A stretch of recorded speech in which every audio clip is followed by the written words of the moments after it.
नमस्कार प्रिय बंधुओं, आप सभी का हमारे YouTube चैनल में बहुत बहुत स्वागत है।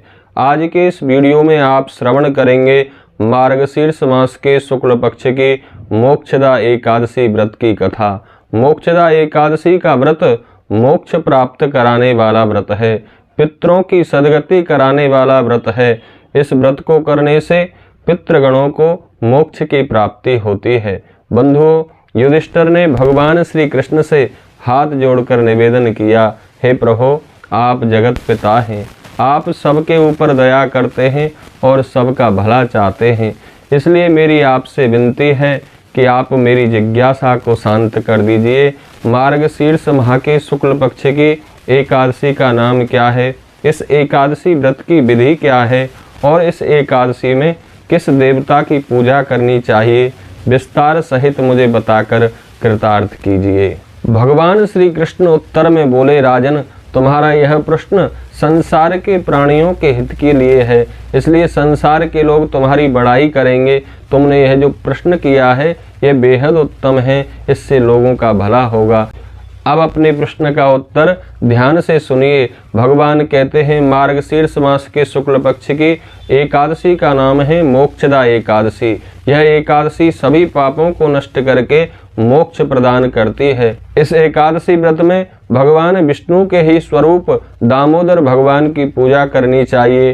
धूप दीप नैवेद्य आदि से भगवान की श्रद्धा पूर्वक पूजा अर्चना करें और एकादशी व्रत का संकल्प करें। एकादशी व्रत में भगवान श्री हरि नारायण को, दामोदर भगवान को तुलसी पत्र अवश्य ही अर्पण करें। इस प्रकार एकादशी में पूजा करें। भगवान श्री कृष्ण कहते हैं, हे युधिष्ठिर, मैं अब तुम्हें एक पौराणिक दृष्टांत सुनाता हूँ, जिसके अनुसार किस प्रकार इस व्रत को करने से पितृगण नरक से निकलकर मोक्ष को प्राप्त कर लेते हैं, सद्गति को प्राप्त कर लेते हैं। भगवान श्री कृष्ण कहते हैं, एक प्राचीन नगर था जिसका नाम था गोकुल। वहाँ एक राजा राज्य करता था, उसका नाम था बैखानस। बैखानस राजा के राज्य में ब्राह्मण वेदों के धुरंधर विद्वान हुआ करते थे। उसकी प्रजा बेहद सुखी और संपन्न थी। एक दिन राजा ने स्वप्न देखा कि मेरे पिता नरक में कष्ट भोग रहे हैं।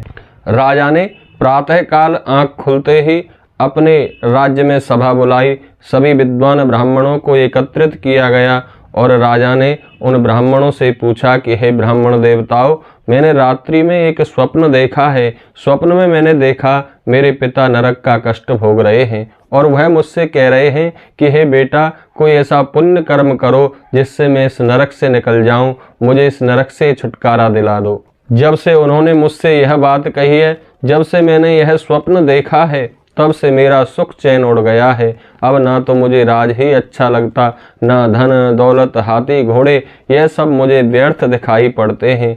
मेरे अंतःकरण में शांति नहीं है।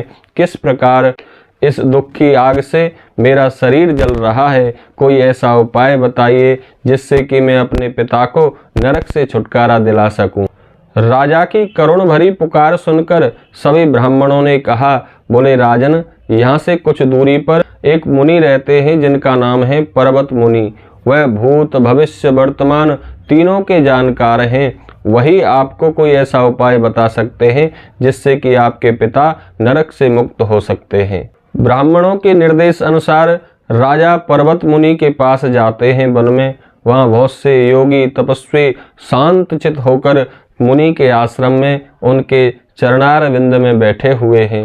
उन सभी ऋषिगणों के बीच में पर्वत मुनि ऐसे मालूम पड़ते हैं मान लो दूसरे ब्रह्मा बैठे हों। राजा ने उनको दंडवत प्रणाम किया। मुनि ने उनसे कुशल मंगल का प्रश्न किया। राजा ने बड़ी विनम्र भाषा में कहा, मुनि, आपकी कृपा के आशीर्वाद से सब कुछ ठीक ठाक है, परंतु अब कुछ समय से मैंने एक ऐसा स्वप्न देखा है जिसके कारण मेरी रात की नींद और दिन में मुझे कोई चैन नहीं मिलता। मैं सारे दिन इसी पीड़ा में तड़पता रहता हूँ कि मेरे पिता नरक में क्यों पड़े हैं। मैं कौन सा ऐसा उपाय करूँ जिससे कि वह नरक से निकल जाएं।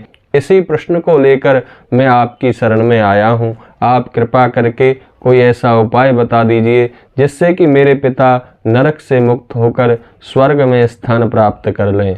पर्वत मुनि ने आंखें मूंदकर कुछ देर ध्यान किया और ध्यान में स्थित होकर उन्होंने राजा के पिता जो नरक में कष्ट भोग रहे थे उनके पूर्व जन्मों के बारे में जाना।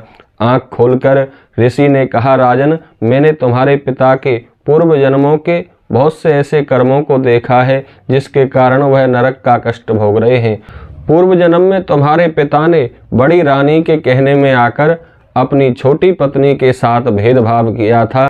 इसी पाप के कारण तुम्हारे पिता नरक में कष्ट भोग रहे हैं। यह सुनकर राजा वैखानस याचना पूर्वक बोले, मुने, कोई ऐसा उपाय बताइए जिसके करने से मेरे पिता नरक से छूट जाएं और उन्हें स्वर्ग की प्राप्ति हो जाए, मोक्ष की प्राप्ति हो जाए। राजा की बात सुनकर पर्वत मुनि बोले, राजन, मार्गशीर्ष मास के शुक्ल पक्ष की मोक्षदा एकादशी का तुम उपवास करो और उस व्रत का फल अपने पिताश्री के नाम से संकल्प करके छोड़ दो। वह नरक से अवश्य ही छूट जाएंगे और उन्हें मोक्ष की प्राप्ति हो जाएगी। पर्वत मुनि के वचन सुनकर राजा वैखानस अपने नगर गोकुल को वापस लौट आए। आकर पर्वत मुनि के कथन अनुसार उनके द्वारा बताई विधि के अनुसार ही उन्होंने परिवार सहित मोक्षदा एकादशी का व्रत किया और व्रत करने के बाद एकादशी व्रत के पुण्य फल को अपने पिताश्री के नाम संकल्प करके छोड़ दिया। पर्वत मुनि के कहे अनुसार ही उनके पिताश्री मोक्षदा एकादशी व्रत के पुण्य प्रभाव से नरक से छूट गए और स्वर्ग में जाते हुए उन्होंने अपने पुत्र को धन्यवाद किया, बेटा, तुम्हारा बहुत धन्यवाद है जो तुमने मुझे एकादशी व्रत का पुण्य देकर नरक से मुक्त कर दिया है।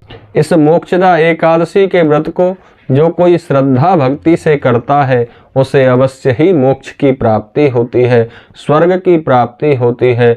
इससे बढ़कर मोक्ष प्राप्ति के लिए कोई दूसरा व्रत नहीं है। इसलिए मोक्षदा एकादशी का व्रत श्रद्धा पूर्वक करना ही चाहिए। जो भक्त श्रद्धा से इस मोक्षदा एकादशी व्रत की कथा को श्रवण करते हैं उन्हें भगवान श्री हरि नारायण के चरणारविंद की भक्ति प्राप्त होती है और अंत में मोक्ष की प्राप्ति होती है।